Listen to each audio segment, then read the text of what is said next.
नमस्कार। आइए बात कर लेते हैं सबसे पहले कनिष्ठा उंगली के बारे में। कनिष्ठा उंगली ज्ञान की उंगली, अच्छा ज्ञान है इसमें, सही बुद्धि शैली भी है, ग्रहण शक्ति भी कुल मिलाकर ठीक है, और क्योंकि सूर्य के पहले कट तक मौजूद है तो यानी कि व्यक्ति का निर्णय सही समय पर लेकर और सही अंजाम तक पहुंचाने के लिए या जीवन में अच्छी उन्नति प्राप्त करने के लिए जो उंगली व्यक्ति के पास होनी चाहिए वो आपके पास मौजूद है। बात करता हूं यहाँ पर मैं सूर्य की उंगली की। सूर्य की उंगली यश मान सम्मान के लिए जानी जाती है। साथ ही साथ जब इस उंगली के प्रथम पृष्ठ पर यहाँ कट का मौजूद निशान लग जाए तो ये अपने आप में संकेत है कि बुढ़ापे में बीपी जैसी बीमारियों के प्रति सावधानी रहें।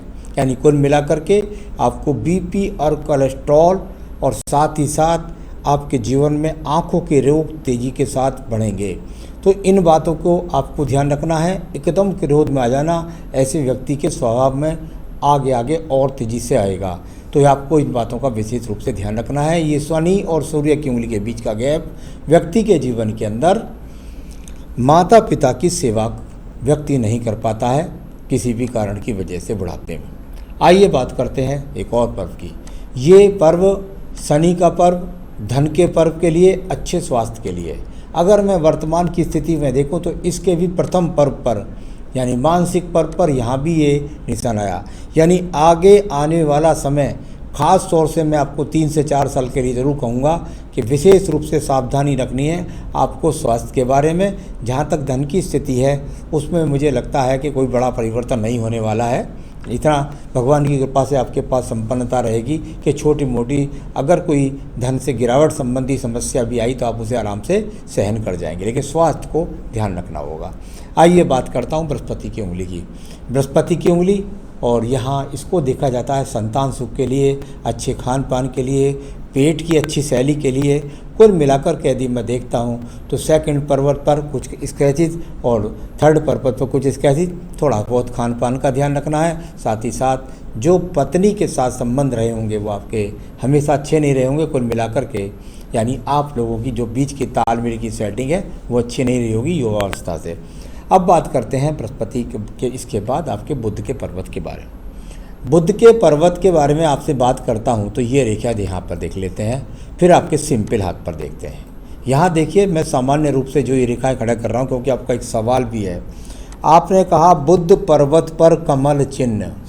सर वो कमल चिन्ह जिसे आप बनाते हैं इसको आप बस ऐसा समझिए जैसे बादलों की तरफ देख कर के कोई बच्चा कह रहा पापा ये जो है हाँ बादलों में शेर बन रहा है, तो दूसरा व्यक्ति कह रहा नहीं हाथी बन रहा है, और तीसरा व्यक्ति कह रहा कमल बन रहा है। सर यहाँ जो रेखाएं हैं वो बस एक तरह की रेखाएं हैं जो एक दूसरे को काट करके चल रही हैं।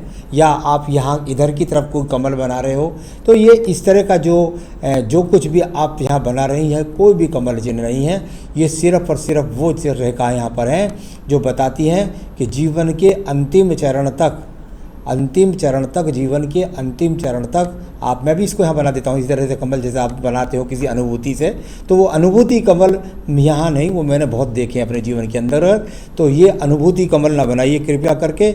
यहाँ कमल का कोई भी चिन्ह नहीं है, सिर्फ वो रेखाएं हैं जो कहती हैं संघर्ष करके व्यक्ति ने स्वयं को खड़ा किया और जीवन के अंतिम चरण तक संतान का सुख सहयोग भी मिलेगा। बस इतना समझ थोड़ी। आइए बात करते हैं इसके बाद में सीधा आपके सूर्य के पर्वत पर। सूर्य का पर्वत, यहाँ संघर्ष से निकलने वाली रेखाएं एक दूसरे को काट करके गई। कोई मंगल पर्वत से काट रही है, कोई बुध पर्वत से काट रही है, तो कोई शनि पर्वत की तरफ काट कर जा रही है। कुल मिलाकर के इनका जो फल होता है, मंगल पर्वत से निकलने वाली रेखा सूर्य पर्वत को काटे, संघर्ष से लेकर स्वयं को स्थापित किया दूर रेस में। बुध पर्वत से किसके लिए, यानी धन के लिए अपने आप को संघर्ष किया। और तीसरी रेखा यहाँ से निकल करके जब शनि पर्व को जाए तो बड़े बड़े लोगों में व्यक्ति का उठना बैठना होता है। तो यहाँ इन रेखाओं के अनेक फल कहलाए जाते हैं। कुल मिश्रित फल ये है कि जीवन में व्यक्ति ने अपने आप को मेहनत करके और संघर्ष करके अपने आप को दूर स्थानों से जोड़ करके धन इकट्ठा किया है, संघर्ष बहुत किया है। तो ये कोई मुफ्त का चंदन घिसने वाला व्यक्ति नहीं है, इसने अपने जीवन में स्वयं मेहनत करके अपने आप को खड़ा किया है। तो आपने कहा सूर्य पर्वत पर कुछ घोड़े जैसी आकृति है, तो सर यहाँ भी मैं घोड़ा बना दूँ, हाथी बना दूँ, त्रिकोण बना दूँ, मछली बना दूँ, आप जो कहें मैं वो बना दूँगा, लेकिन जो फल मैं बोल रहा हूँ उस फल को इतना फल ही समझिए। आइए शनि पर्वत पर चलते हैं। शनि पर्वत पर जाने के बाद देखते हैं तो एक मंगल पर्वत से निकल करके एक रेखा आई, यानी चंद्र पर्वत से, इसका मैं भी बोल देता हूँ, चंद्र पर्वत से निकल करके जब रेखा शनि पर्व को जाए तो व्यक्ति दूर स्थानों से जुड़ करके धन एकत्रित करता है। मंगल पर्व से शनि पर्व को जाकर सूर्य पर्वत को जाए, व्यक्ति मेहनत करता है, धन कमाता है, दूर देश की यात्रा भी करता है।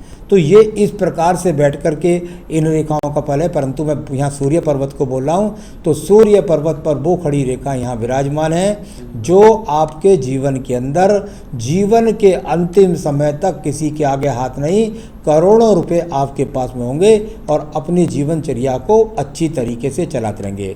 कुछ स्क्रैचित रेखाएं आपस में काट रही हैं, स्वास्थ्य खराब के संकेत हैं। तो यहाँ आपके जो शनि पर्वत पर आपने कहा गणेश जी की आकृति है, आपने यहाँ मंदिर बना के रखिए, बहुत अच्छी सुंदर बात है। गणेश जी की प्रतिमा को मन में बसा कर रखिए। यहाँ पर कहीं भी गणेश प्रतिमा नहीं है। तो मैंने बताया मैं कोई भी आकृति यहाँ बना दूँ मानसिक आकृति से, लेकिन वो आकृति यहाँ पर नहीं है, क्योंकि वो मैं जानता हूँ किस प्रकार की होती है। तो चलिए, मेरा काम आपको बहकाना नहीं, डराना नहीं और चढ़ाना नहीं। तो चलिए अब बात करते हैं आपके सीधा बृहस्पति के पर्व की। बृहस्पति पर्व और बृहस्पति पर्व से जो शनि पर्व को रेखा देखें, इसका मतलब होता है व्यक्ति संघर्ष करके धन कमाना।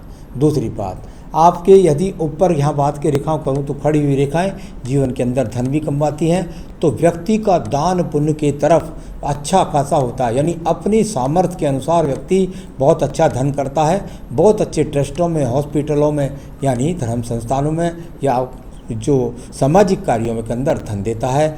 ये अपने आप में बृहस्पति पर्व है। बृहस्पति पर्व पर ये रेखाएं एक दूसरे को काट दें तो पत्नी के साथ खराब संबंधों को दर्शाती है। साथ ही साथ संतान आपके पास समय नहीं देगी आपको बुढ़ापे में, ऐसी स्थिति को दर्शाने वाली स्थिति है। आइए बात करते हैं आपकी सीधी हृदय रेखा को। शुरू से लेकर के और आखिर तक यदि देखता हूँ तो विवाह रेखा समानांतर है, यानी पत्नी इतनी समर्थ थी कि आप उससे चाहते तो कुछ भी जीवन में अर्निंग करवा सकते थे। यहाँ बृहस्पति के साथ संबंध हृदय रेखा का लास्ट में जाकर नीचे गिर जाना, पत्नी के साथ अच्छे संबंधों को स्थापित ना होना, इस प्रकार की पक्की स्थिति यहाँ है। व्यक्ति के दिल में कहीं ना कहीं चलता रहता है कि यार ऐसी पत्नी जो है मुझे नहीं मिल पाई जैसी मैं चाहता था। हृदय रेखा वहाँ शुरू से लेकर आखिर तक पीड़ित है, यानी कुल मिलाकर व्यक्ति के स्वास्थ्य के खराब के संकेत यहाँ लगातार जारी हैं और पत्नी के साथ संबंध अच्छे नहीं रहते। आइए, ये आपका यहाँ इसका हृदय रेखा का हो गया। अब मंगल पर्वत की बात करें। मंगल पर्वत पर यदि देखें तो इनको बोलते हैं संघर्ष वाली रेखाएं। अगर ब्लू इंक में देखेंगे तो बहुत सारी एक दूसरे को काटने वाली रेखाएं भी हैं, यानी ऐसी रंगल रेखा होती हैं। तो व्यक्ति के जीवन के अंदर जो मकान होता है, कई बार ऐसे मकान होते हैं जो उसके पास ज़मीन होती है जो पड़ी रह जाती है और व्यक्ति उनका सुख भी नहीं भोग पाता। साथ ही साथ संघर्ष करने वाली रेखाओं के रूप में इन रेखाओं को जाना जाता है, यानी व्यक्ति संघर्ष करने वाला है, कार्य किया है, जीवन में बहुत मेहनत करी है और जब अपने आप को स्थापित किया है, कुछ स्क्रैचेस, कुछ सर्जरी रेखा मैं उनको बोलता हूँ, जब ऐसी हो जाती हैं तो व्यक्ति को जीवन के अंदर प्लास्टर का, चोटों का, साथ ही साथ छोटी मोटी सर्जरी का सामना भी करना पड़ता है। अब बात करते हैं आपकी यहाँ पर सीधा आपकी बुद्धि रेखा के बारे में। बुद्धि रेखा और इसका संबंध जाकर के कुछ चंद्र पर्वत के साथ संपर्क बना, यानी कुल मिलाकर के जीवन के अंदर उतार चढ़ाव, यानी कुछ हिचकोले से लेती हुई रेखा चली, यानी जीवन में उतार चढ़ाव संघर्ष करके आपने दूर स्थान पे जाकर के अपने आप को संबंध बनाया और वहाँ से धन का लाभ उठाया। तो ये वो रेखा थी जिसमें बहुत ज़्यादा जीवन के अंदर ऐसी बात नहीं है, स्वयं संघर्ष करके अपने आप को सिद्ध किया है। तो ये उस प्रकार की बुद्धि रेखा आपके पास में है। यहाँ इसने इस तरह का दीप बनाया है, यानी आपके जीवन में कम से कम मैं समझता हूँ 38 वर्ष तक बहुत संघर्ष रहा होगा। अब चलते हैं इसके बाद में हम सीधा आपके द्वितीय मंगल पर्वत पर। यहाँ द्वितीय मंगल पर्वत कुछ ऊपर का है तो इसमें से कुछ ऐसी रेखा नहीं दिखती कि कोई भी यहाँ पे, या तो ये तरक्की उन्नति की रेखाएं, यानी कुल मिलाकर मेहनत से स्वयं को एकत्रित करने वाली रेखाएं, कोई झगड़ा झंझट मुकदमा यहाँ नज़र नहीं आता। अगर हो भी जाए तो व्यक्ति ही जीतता है।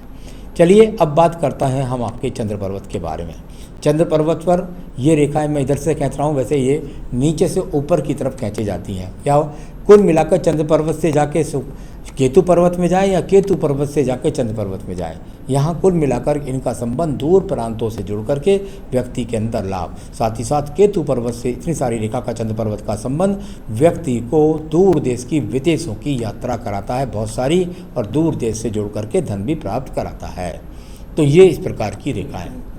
तो ये यहाँ पत्नी से भी सहयोग वाली रेखा कुछ निकाली थी। शादी के बाद विवाह, व्यक्ति का जीवन, भाग्योदय होता है, इस तरह की रेखा भी यहाँ पर दिखलाई दी है। तो कुल मिलाकर केतु स्थान पर बहुत ज़्यादा रेखाओं का संबंध, फिर भी स्वास्थ्य के लिए ठीक नहीं जाना जाता। अब बात करते हैं आपकी यहाँ पर भाग्य रेखाओं के बारे में। एक भाग्य रेखा चंद्र यहाँ से निकली केतु स्थान से और बुध पर्वत तक, यानी कि अचानक व्यक्ति को निर्णय लेकर के अपने जीवन में तरक्की को प्राप्त करता है। साथ ही साथ भाग्य रेखाओं के रूप में यहाँ छोटी छोटी सी रेखाएं यहाँ पर जो खड़ी हैं, इन्हें बोलते हैं प्रगति की रेखाएं, यानी दूर स्थानों से जुड़ करके प्रगति का बनना। तो भाग्य रेखा यहाँ एकदम ऐसी नहीं है कि बहुत आसानी के साथ आपने धन कमाया है, बहुत संघर्ष किए हैं, स्थान परिवर्तन किए हैं, कार्य परिवर्तन में उतार गिराव का भी सामना किया है। तो ये एक पक्की रेखा थी जो यहाँ से चल करके सीधी एक रूपता से चली गई, यानी एक कार्य जो है उसको तो आपको जीवन भर करना ही पड़ेगा। तो चलिए, यह आपकी भाग्य रेखा भी अनुकूल निकली। अब बात करते हैं यहाँ पर आपकी सीधा सीधा शुक्र पर्व की। शुक्र पर्व, आप विदेश में रहते हैं, बहुत सारी रेखाएं यहाँ पर एक दूसरे को काट रही हैं। इतने ज़्यादा यह यहाँ पर इंडिकेशंस है जो आपको आने वाले समय में पुरुषों से संबंधित रोग, पेशाब से संबंधित या गदू से संबंधित या किसी और तरीके से यहाँ रोग संभावना काफ़ी नज़र आती है। साथ ही साथ पत्नी के साथ अच्छे संबंध नहीं, और जिस सुख साधन में आप रहें वहाँ से आप प्रसन्न नहीं, इस प्रकार की स्थिति यहाँ पर हाथ में मौजूद है। मंगल रेखाओं को देख लीजिए, आपकी मंगल रेखा यहाँ से जाकर गई, और लेकिन लगातार सब रेखाओं ने काटा। इतनी सारी रेखाएं अंदर से काट कर जाने के बाद व्यक्ति के जीवन के अंदर जब इतनी रेखाएं प्रभावित करती हैं, तो इसे भगवान की कृपा वाली रेखा नहीं, इसे आप ऐसा कह सकते हैं हर कदम पर जाकर व्यक्ति ने संघर्ष करके अपने आप को स्थापित किया है। तो ये इस प्रकार की रेखा, आपके हिसाब से हाथ में कोई संतान रेखा नहीं चमक रही है, पत्नी के हाथ से पता लगेगा कितनी संतान रेखा है। आइए बात करते हैं आयु रेखा की। आयु रेखा, और यहाँ से जाकर के सीधा सीधा मणि बनते अंदर तक यहाँ तक चली गई, 80 साल के आसपास की आयु रेखा है। तो चलिए, मैंने बताया सब आपको, सब रेखाओं के बारे में सवाल दे देते हैं। आपने कहा कि आने वाले जीवन में फेम कैसा रहेगा, जैसा आपका है इसी प्रकार का रहेगा आखिर तक भी। हेल्थ कैसी रहेगी, आने वाले 4 साल में बहुत ज़्यादा कुछ ना कुछ उठापटक, हेल्थ ख़राब, इस तरह की कंडीशन है, बहुत ध्यान रखना है अपना। मनी की स्थिति तो जीवन के अंत समय तक ठीक रहेगी। चेंजिंग प्रोफेशन, बस यही गलती ना करें आप। अगर आपने व्यापार में बदलाव करने की कोशिश की तो 53वें वर्ष में एक रेखा इंतजार कर रही है आपको 55वें वर्ष में कि आइए ये देखिए ये कटी, ये कहती है आ जाओ और बहुत माइनस में चले जाओ। तो मेरे हिसाब से कोई बिजनेस ऐसा नहीं लगता कि अगर आपने प्रोफेशन किया चेंज तो आप सड़क पर आ जाएंगे, बहुत भारी लॉस का सामना करना पड़ेगा। आपने कहा मोस्ट इम्पोर्टेंट पर्सन देख लीजिए, भगवान के दर्शन, ब्रह्म ज्ञान, कैसी स्थिति। हम केतु पर्वत और बृहस्पति पर्व से इस बात को देखते हैं, और केतु पर्वत का इतना ज़्यादा भ्रमित हो जाना, यहाँ कुल मिलाकर के अगर ब्रह्म ज्ञान जैसी कोई बात करते हैं तो वो आपको नहीं मिलने वाला है। और ये बात ज़रूर है कि तो व्यक्ति अपने आप में बहुत ज़्यादा, मैंने जब देखा है कि इस प्रकार का दीप यहाँ बन जाता है तो ऐसे व्यक्ति को अपने मन के अंदर बहुत सारे स्वप्न, क्योंकि बृहस्पति तक यहाँ से रेखा निकल करके पहुँच गई है, तो उनको इस तरह के स्वप्न आते रहते हैं। तो कोई बात नहीं है, ईश्वर के प्रति आस्था रखिए, मन रखिए, और स्वप्न में यदि भगवान के दर्शन होते हैं तो वो बड़ी बात है। साक्षात भगवान के दर्शन न जाने व्यक्ति को जीवन में कितनी बार होते हैं। अगर आप किसी को मन से 100 का नोट देते हो और एक सड़क पे 100 का नोट गिर जाए तो आप एहसास कर लीजिए कि मन से जब आपने दिया तो कितना आत्मा आपकी प्रसन्न होती है। उस समय आप उसको भगवान की अनुभूति करिए, तो वो प्रकार कितने प्रकार से व्यक्ति के भगवान के दर्शन जीवन में कर जाता है। एक मनुष्य ही मनुष्य का कल्याण करके या कहीं तीर्थ ट्रस्ट का ध्यान करके जब आपका मन अंदर से रो पड़े तो समझ लिए सामने आप भगवान के दर्शन कर रहे हैं। तो वो इस तरह कितनी बार कर जाते हैं, और यदि आप सपन में रोजाना करते हैं तो इससे बड़ी तो कोई भाग्य की बात ही नहीं है। चलिए, बुध पर्वत पर बता दिया कमल चिन्ह नहीं, मंगल रेखा के बारे में बता दिया, शनि पर्वत पर गणेश की आकृति नहीं, सूर्य पर्वत पर कोई घोड़े की आकृति नहीं। अनामिका पर 4 पर्व हैं, बहुत अच्छी बात है, दान पुण्य के लिए, अच्छे कर्मों के लिए, या अपने व्यक्ति जीवन में संसाधन बना लेता है। तो ये सब चीज़ें मैंने इन पर्वों के बारे में मैंने आपको यहाँ सब बता दिया है।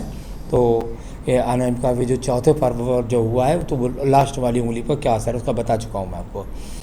किसी ने मुझे बोला ये जेल जाने का होगा, कोई बहुत बड़ा मूर्ख होगा जिसने कहा जेल में जाएंगे आप।